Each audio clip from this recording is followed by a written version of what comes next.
नमस्कार, आप देख रहे हैं रफ्तार मीडिया। मैं हूं आपके साथ रक्षंदा खान। आगे आप मेरे साथ देखेंगे उत्तराखंड की तमाम छोटी बड़ी खबरें विस्तार से, लेकिन उससे पहले नजर डालते हैं इस वक्त की हेडलाइंस पर। बीजेपी ने गिनाए जातिगत जनगणना के फायदे। महेंद्र भट्ट बोले, देश में एकजुटता के लिए मोदी सरकार ने लिया बड़ा फैसला। कांग्रेस ने भी किया पलटवार।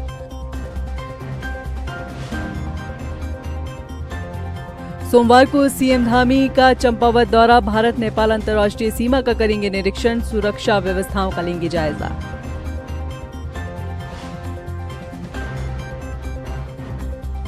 उत्तराखंड की राजनीति में फिर बाहर आया मुस्लिम यूनिवर्सिटी का जिन। सोशल मीडिया पर बीजेपी और कांग्रेस के बीच छिड़ी कोल्ड वॉर। हरदा ने भाजपा को दे डाली चुनौती।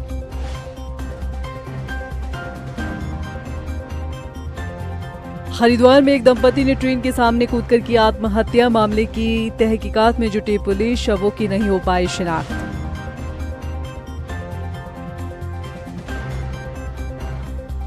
हेडलाइंस के बाद बुलेटिन में खबरें विस्तार से। बात सबसे पहले कर लेते हैं जातिगत जनगणना की। बीजेपी प्रदेश अध्यक्ष महेंद्र भट्ट ने जातिगत जनगणना के फायदे गिनाए। उन्होंने कहा कि सामाजिक ताने बाने को दूर करने के साथ ही लोगों की खुशहाली और एकता बनाए रखने के लिए मोदी सरकार ने ये अहम फैसला लिया है। वहीं महेंद्र भट्ट ने कांग्रेस पर निशाना साधते हुए कहा कि कांग्रेस ने सत्ता में रहते हुए जातिगत जनगणना को कूड़े में डाला। उन्होंने राजनीतिक मुद्दा बनाकर रखा, जिस पर ब्रेक बीजेपी ने लगाया है। आज की प्रेस विश्व के सबसे ज्यादा आबादी वाले देश का सामाजिक ताने बाने को, उसकी आर्थिक स्थिति हो, उसकी सामाजिक स्थिति हो, उसके लिए लगभग 94 वर्षों के बाद देश के यशस्वी प्रधानमंत्री आदरणीय नरेंद्र भाई मोदी जी ने जातिगत गणना संबंधी जो ऐतिहासिक निर्णय लिया है, पार्टी उसका स्वागत करती है। यह साहसिक, पारदर्शी एवं सामाजिक न्याय सूचित नीति निर्माण तथा सामाजिक ताने बाने को मजबूत करने की दिशा में एक महत्वपूर्ण कदम है। उधर जातिगत जनगणना को लेकर बीजेपी के लगाए गए आरोप पर कांग्रेस ने भी पलटवार किया। कांग्रेस नेता सूर्यकांत धस्माना ने कहा कि विपक्ष के सामने बीजेपी को झुकना पड़ा, क्योंकि कांग्रेस नेता और सांसद राहुल गांधी के साथ ही तमाम नेता जातिगत जनगणना की एक स्वर में मांग कर रहे थे, जिसे बीजेपी सरकार ने नकारा था, लेकिन अब इसका श्रेय लेने की होड़ में है। मुझे तो गडकरी जी का एक सार्वजनिक बयान याद आता है, जो करेगा जाति की बात उसको मैं मारूंगा लात। अब कितने भाजपा वाले गडकरी जी की लात खाने को तैयार हैं, मोदी जी समेत, ये मैं पूछना चाहता हूँ। हिंदुस्तान की संसद में, लोकसभा में विपक्ष के नेता राहुल गांधी ने ऐलानिया कहा था कि हम देश के अंदर जातीय जनगणना करवा के रहेंगे। हम इस सरकार से इस संसद के अंदर जातीय जनगणना पास करवा के रहेंगे। राहुल गांधी को हम बधाई देते हैं। मल्लिकार्जुन खड़गे साहब ने राज्यसभा के अंदर खड़े होकर कहा था कि जातीय जनगणना कराओ। हम मल्लिकार्जुन खड़गे साहब को बधाई देते हैं। उत्तराखंड की राजनीति में 2017 और 2022 से आज तक जुमे की नमाज की छुट्टी और मुस्लिम यूनिवर्सिटी का मुद्दा शांत नहीं हुआ है, या फिर यूं कहें कि भाजपा हरीश रावत को ये मुद्दा भुलाने नहीं देती। क्या है पूरा मामला, इस रिपोर्ट में देखिए।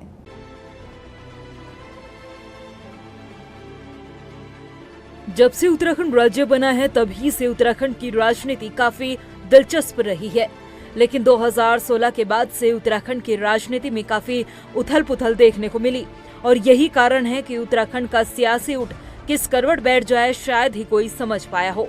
2017 और 2022 में उठा जुम्मे की नमाज की छुट्टी और मुस्लिम यूनिवर्सिटी का मुद्दा अभी भी थमने का नाम नहीं ले रहा है। उत्तराखंड के पूर्व मुख्यमंत्री और कांग्रेस के वरिष्ठ नेता हरीश रावत गाहे बगाए इस मुद्दे को लेकर चर्चाओं में रहते हैं। ऐसे में अब एक बार फिर से सोशल मीडिया पर हरीश रावत का एक वीडियो काफी वायरल हो रहा है, जिसमें वे मुस्लिम यूनिवर्सिटी के मुद्दे को तूल देने का आरोप बीजेपी पर लगाते हुए कह रहे हैं कि भाजपा को झूठ बोलने के लिए धाकड़ धामी जैसे फेक फेसबुक पेज का सहारा लेना पड़ रहा है। एक धाकड़ धामी फेसबुक पेज ये वही पेज है जिसका उपयोग एक झूठ, निरा झूठ, लब्बारी भरा झूठ कि कांग्रेस सत्ता में आएगी, मुस्लिम यूनिवर्सिटी बनाएगी के प्रचार के लिए किया गया। धाकड़ लोग वो होते हैं जो सच्चाई के साथ खड़े रहते हैं। ऐसे कायर लोग नहीं होते हैं धाकड़, जो लोग चुनौती को स्वीकार न करें। और मैं कह रहा हूं, भाजपा के धाकड़ों, आओ ना, दिखाओ वो कागज, वो बयान दिखाओ, कोई अखबार दिखाओ पंजीकृत, कोई ऐसा प्रमाण बताओ, किसी चैनल में, किसी यूट्यूब में बयान दिखाओ जिसमें हमने कहा हो कि सत्ता में आएंगे तो मुस्लिम यूनिवर्सिटी बनाएंगे। आपको बता दें कि हरीश रावत उत्तराखंड की राजनीति की धुरी कहे जाते हैं और उत्तराखंड ही नहीं बल्कि केंद्रीय राजनीति में भी अपना वर्चस्व रखने वाले उत्तराखंड के कुछ चुनिंदा नेताओं में से एक है। लेकिन ऐसी छवि रखने वाले नेता को क्या कोई फेसबुक पेज डैमेज कर सकता है? यहाँ तक कि इन सभी मुद्दों को लेकर हरीश रावत कई बार ये भी कह चुके हैं कि अगर कोई इसे सच साबित कर दे तो वो राजनीति से हमेशा के लिए संन्यास ले लेंगे। सब धाकड़ जो है केवल भाकड़ बन करके रह जाएंगे और वो भी भाकड़ी। यदि भाकड़ नहीं हो तो मेरी चुनौती स्वीकार करो, मुस्लिम यूनिवर्सिटी वाले मामले में लाओ वो प्रमाण, और यदि प्रमाण कहीं भी हमने कहा होगा हम राजनीति छोड़ देंगे, और नहीं तो माफी मांगो उत्तराखंड के लोगों से। हालांकि इन सब टिप्पणियों के बीच उसी धाकड़ धामी पेज पर एक पत्र पोस्ट किया गया और उस पत्र को तत्कालीन मुख्यमंत्री हरीश रावत के समय का बताया जा रहा है। हालांकि रफ्तार मीडिया इस पत्र की पुष्टि नहीं करता है। हालांकि जब इस बारे में हमने बीजेपी से प्रतिक्रिया जाननी चाहिए तो बीजेपी के विधायक विनोद चमोली ने हरीश रावत पर तीखा प्रहार करते हुए कहा कि जुम्मे की नमाज की छुट्टी का जो जियो जारी हुआ था वो हमारे प्रवक्ताओं ने दिखाया है और वह उसमें एक्सपोज हैं। देखिए, भारतीय जनता पार्टी क्या झूठ बोल रही है।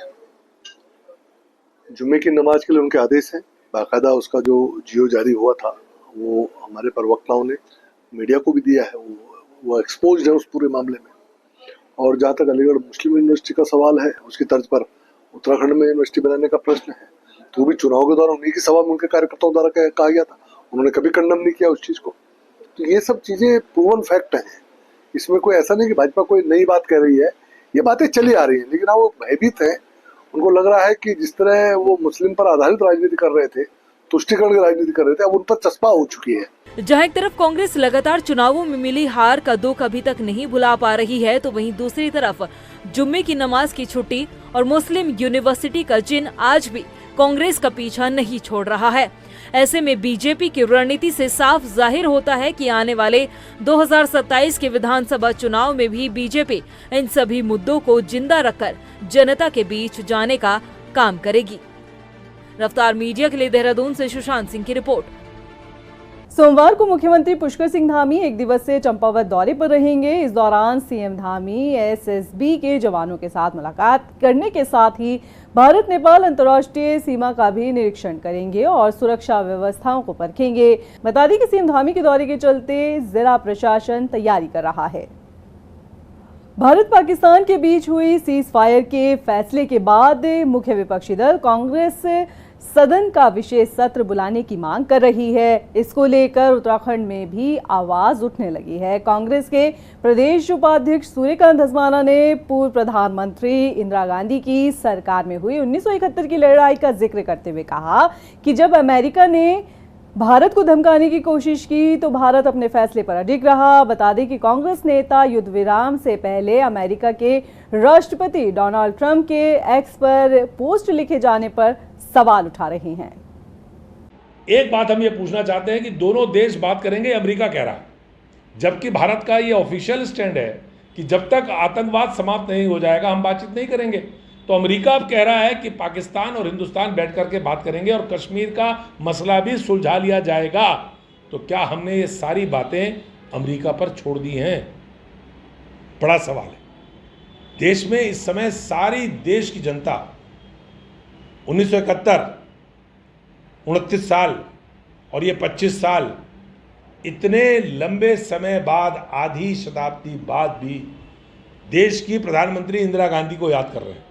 काशीपुर से बीजेपी विधायक त्रिलोक सिंह चीमा ने भी ऑपरेशन सिंदूर की तारीफ की है। उन्होंने कहा कि प्रधानमंत्री नरेंद्र मोदी के नेतृत्व में भारतीय सेना ने पाकिस्तान में मौजूद आतंकी गढ़ को ध्वस्त किया है। वहीं उन्होंने कहा कि वो युद्ध विराम के हक में है, लेकिन आतंकियों को जवाब देना जरूरी है।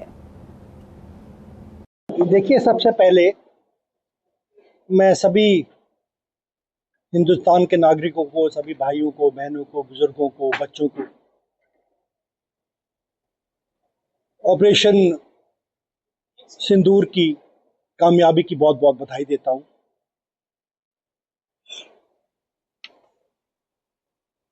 पहलगाम में जो निर्दोष लोगों की हत्या हुई, उसका पहले लोगों को लगा कि एक्शन अभी थोड़ा नहीं हो रहा है, लेकिन ये बड़े फैसले हैं। गदरपुर में विधायक अरविंद पांडे ने भी एक कार्यक्रम में हिस्सा लिया और इस दौरान उन्होंने पाकिस्तान में आतंकी ठिकानों पर हुई भारतीय सेना की कार्रवाई की सराहना की। उन्होंने कहा कि प्रधानमंत्री नरेंद्र मोदी के नेतृत्व में भारत ने दशकों से होते आ रहे आतंकी हमले का जवाब ऑपरेशन सिंदूर से दिया है। और देश के प्रधानमंत्री हमेशा कहते आए हैं कि हम पड़ोसी मुल्क से कभी युद्ध नहीं चाहते, हम मित्रवत संबंध चाहते हैं। और पड़ोसी मुल्क कभी विप्र नहीं होना चाहिए, गरीब नहीं होना चाहिए, भिखमंगा नहीं होना चाहिए। ये हमारा देश चाहता है, हमारी संस्कृति चाहती है। वसुधैव कुटुंबकम के भाव से रहने वाला हिंदुस्तान, इसने हमेशा चाहा है कि अफगानिस्तान, बांग्लादेश, पाकिस्तान ये देश संपन्न होने चाहिए। पड़ोसी संपन्न होता है तो हमारे देश को भी उसका लाभ मिलता है। लेकिन पाकिस्तान ये बिल्कुल दिशाहीन इसने काम किया। मोदी जी के समझाने के बाद, हमारे भारतीय सेना के समझाने के बाद भी युद्ध में हिंदुस्तान को झोंकने का काम किया। और हिंदुस्तान जानता था, हमारे देश के प्रधानमंत्री जानते थे कि जब हमारे देश की तीनों सेना एकजुट होकर खड़ी होंगी तो दुनिया की कोई ताकत हिंदुस्तान के सामने नहीं खड़ी हो सकती। रुड़की के मतलापुर में पहुंची राज्यसभा सांसद कल्पना सैनी ने इंटरलॉकिंग सड़क का निरीक्षण किया। उन्होंने बताया कि काफी वक्त से क्षेत्रवासी सड़क निर्माण की मांग कर रहे थे। बरसात के दिनों में उन्हें खासा परेशानियों का सामना करना पड़ता था। बता दें कि सड़क का निर्माण सांसद निधि से करवाया गया है। उधर स्थानीय लोगों ने भी सांसद का आभार जताया है। देखिए, यहाँ बहुत पानी भर रहा था, सड़क उबड़ खाबड़ थी और लगभग ये सारे एरिया के प्लॉट्स बिके हुए हैं, सभी लोग अपने घर बना रहे हैं। तो मुझे लगा कि जो है यहाँ रास्ता ख़राब है, तो एक इंटरलॉकिंग की सड़क का प्रपोज़ल मेरे पास अनुज जी ने भेजा, तो मैंने उस प्रस्ताव को स्वीकार किया। उधर नरेंद्र नगर में भी लोग लंबे वक्त से भूमि बंदोबस्त का इंतजार कर रहे हैं। ऐसे में अपनी आवाज़ को प्रशासन तक पहुंचाने के लिए स्थानीय लोगों ने संघर्ष समिति का गठन किया है। दरअसल टिहरी को महाराजा नरेंद्र शाह ने 1924 में अपने नाम पर बसवाया था, लेकिन स्थानीय लोगों पर भूमि अभिलेख का रिकॉर्ड नहीं है। क्षेत्रवासियों के पास अब तक अपनी जमीन का मालिकाना हक नहीं है। ऐसे में वो चिंतित नजर आ रहे हैं। आज़ादी के 75 वर्ष मनाया जा रहा है और नरेंद्र में लोगों को भूमि बंदोबस्त नहीं कराया जा रहा। दो बार नरेंद्र में सर्वे हो गए, दोनों बार के सर्वे जो है मान्य नहीं। आखिर में इस नगर का होगा क्या? यहाँ के गरीब लोग सक्षम नहीं है कहीं जाने में। आखिर में ये बात है, इन लोगों के भूमि पट्टे रिन्यूअल क्यों नहीं हुए? 30 साल की लीज थी और 3 साल की लीज जैसे समाप्त हुई, गवर्नमेंट ने इनके पट्टे रिन्यूअल करने थे, लेकिन गवर्नमेंट कोई सुनने को तैयार नहीं है।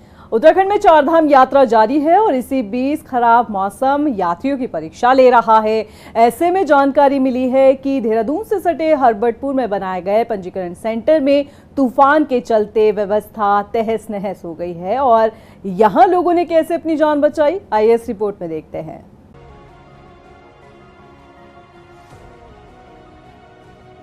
ये तस्वीरें हैं देहरादून के हरबटपुर में बने चारधाम यात्रा पंजीकरण केंद्र की, जहां पर मौसम की मार साफ तौर पर देखी जा सकती है।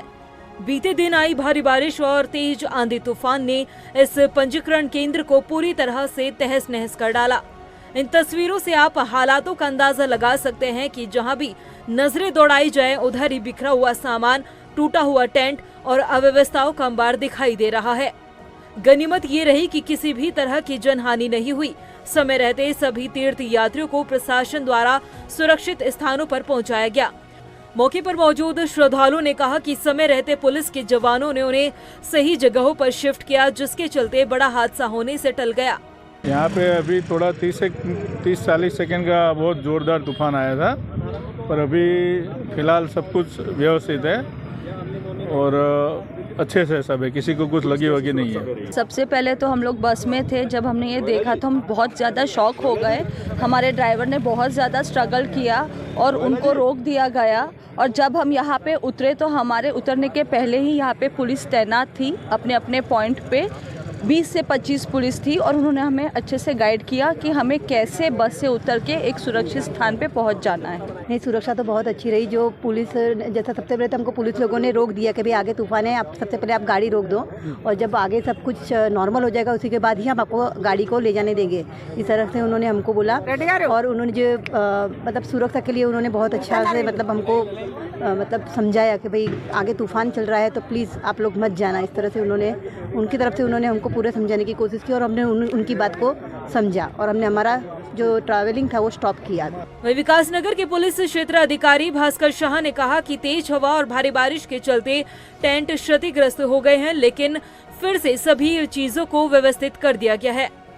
ये जो बस अड्डा हरबटपुर पे रजिस्ट्रेशन और होल्टिंग स्थान बनाया गया था, ये अभी जो तेज़ आंधी आई उसमें टेंट आदि क्षतिग्रस्त हो गए, लेकिन ये जो यहाँ पे उपलब्ध पुलिस बल था उनके द्वारा जो यात्री यहाँ पे थे उनको जो निर्मित भवन है बस अड्डे का, पक्का निर्मित भवन में उसमें शिफ्ट कर दिया गया था। इसलिए किसी भी यात्री को किसी प्रकार की चोट आदि नहीं हुई है, ना ही कोई जनहानि हुई है, तो हमारे द्वारा ये व्यवस्था की। उत्तराखंड में एक तरफ चारधाम यात्रा जारी है तो दूसरी तरफ खराब मौसम जो यात्रा को प्रभावित कर सकता है। ऐसे में तीर्थ यात्रियों से भी हमारी अपील है कि मौसम को ध्यान में रखते हुए तीर्थ यात्रा करें। रफ्तार मीडिया के लिए देहरादून से हिमांशु चौहान के साथ ब्यूरो रिपोर्ट। हरिद्वार में एक दंपति ने वंदे भारत एक्सप्रेस ट्रेन के सामने कूदकर आत्महत्या कर ली। बता दें कि घटना सेक्टर 2 बैरियर के पास की बताई जा रही है। उधर पुलिस ने बताया कि मौके पर जो लोग मौजूद थे उनके मुताबिक दंपति रेलवे ट्रैक पर काफ़ी देर से टहल रहे थे। जैसे ही वंदे भारत वहां से गुजरी तो दोनों ने ट्रेन के आगे कूदकर अपनी जान दे दी। फिलहाल पुलिस ने शव को कब्जे में लेकर शिनाख्त में जुटी हुई है। साथ ही सुसाइड नोट मौके से नहीं मिला है। सेक्टर 2 के पास आज जो है वंदे भारत एक्सप्रेस से एक महिला और पुरुष के गड्ढे की सूचना प्राप्त हुई थी और इस सूचना पर जो जीआरपी हरिद्वार व थाना ज्वालापुर की पुलिस मौके पर पहुंची। उन दोनों के शव क्षतविक्षत अवस्था में पड़े हुए थे और उनको पीएमपीएलए भेजा गया। इनकी शिनाख्त अभी तक नहीं हो पाई है। कंट्रोल रूम के माध्यम से इनकी शिनाख्त करने का प्रयास किया जा रहा है। जैसी शिनाख्त होती है उस संबंध में अग्रिम कार्रवाई की जाएगी। उधर रुड़की में बीजेपी नेता कुंवर प्रणव सिंह चैंपियन के समर्थकों ने विधायक उमेश कुमार का पुतला फूंका है और गंभीर आरोप लगाए हैं। नाराज कार्यकर्ताओं ने आरोप लगाया कि विधायक उमेश कुमार ने बीजेपी नेता प्रणव सिंह चैंपियन पर जानलेवा हमला किया। आपको बता दें कि इस मामले में दोनों जनप्रतिनिधि ने एक दूसरे पर हमले का आरोप लगाया है। फिलहाल पुलिस इस पूरे मामले की जाँच कर रही है। जो यहाँ के हमारे माननीय विधायक जी हैं, अब पहले विधायक थे, अब ये गुंडा बन गए हैं, जो कि पत्थरबाजी कर रहे हैं। कोई भी जा रहा, कोई भी महिला इनके उसमें सुरक्षित नहीं, अपनी गाड़ी में ये पुलिस का नाम लिखा के झूठे एक गुंडों के साथ कर घूम रहे हैं। जो इनके गुंडे हमारे किसी को पत्थरबाजी कर रहे हैं। हमारे संगठन को कुत्ता बिल्ली कहा जा रहा है। हम भारतीय जनता पार्टी के कार्यकर्ता हैं, संगठन हमारी सब कुछ है, लेकिन ये संगठन को और भारतीय जनता पार्टी को, हमारे माननीय विधायक जी को पत्थरबाजी करके डराना धमकाना चाहते हैं। हमारे यहाँ कानपुर की जनता इस समय बिल्कुल आक्रोशित है और भयभीत है। फिलहाल के लिए इस बुलेटिन में इतना ही। मुझे दीजिए इजाजत, लेकिन चलते चलते नजर डालते इस वक्त के हेडलाइंस पर। नमस्कार। बीजेपी ने गिनाए जातिगत जनगणना के फायदे। महेंद्र भट्ट बोले, देश में एकजुटता के लिए मोदी सरकार ने लिया बड़ा फैसला। कांग्रेस ने भी किया पलटवार।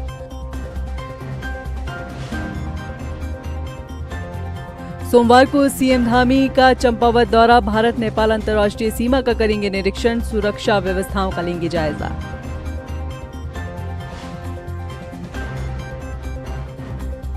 उत्तराखंड की राजनीति में फिर बाहर आया मुस्लिम यूनिवर्सिटी का जिन। सोशल मीडिया पर बीजेपी और कांग्रेस के बीच छिड़ी कोल्ड वॉर। हरदा ने भाजपा को दे डाली चुनौती।